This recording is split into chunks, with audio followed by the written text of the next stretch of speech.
A judge dismissed Chico Scrap Metal's lawsuit against the city of Chico after a long battle relocating from its spot on East 20th Street. Well, Action News Now reporter Tori Apodaca.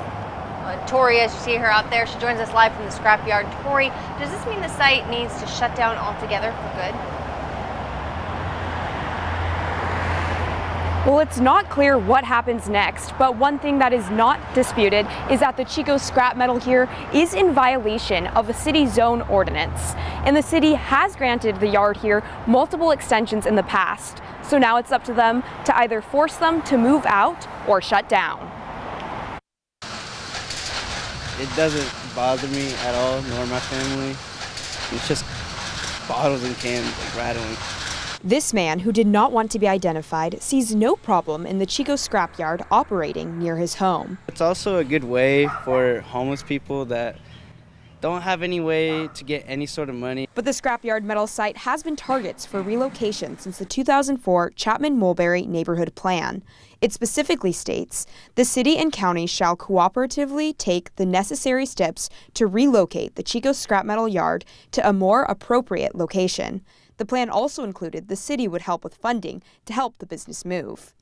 Before the city council, I've asked for their assistance on many occasions. I have gone out and identified various properties. Co-owner Kim Scott of the scrapyard still felt like the city was offering no help, so they sued the city in 2018.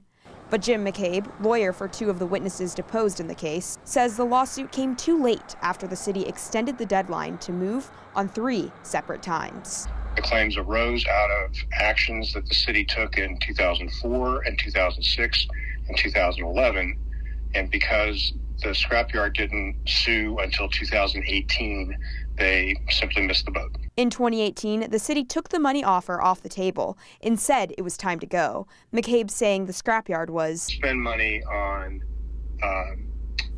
litigation when they could really have been putting the same money towards solution of the problem. You can see Chico Scrap Metal right here behind me, but if you hop in your car, in less than just 10 seconds, you are driving through an entire neighborhood. That's where I met Lino Sanchez, who also thinks it's time for the yard to move. Everything right here in the sidewalk right here, full it up in garbage, and sometimes I need to clean it up. But co-owner of the scrapyard, Kim Scott, saying the problem was never about moving. It's never ever been an issue being open to relocating. My frustration has been, why am I the only one looking? Why isn't the city helping me look? And I did ask the city attorney about the lawsuit, and he told me that he had no comment. Live in Chico, Tori Apodaca, Action News Now. Coverage you can count on. Kim Scott of Chico Scrap Metal adds that they were in settlement conference with the city until this past May and are set to go back to that at the end of this month or in early December.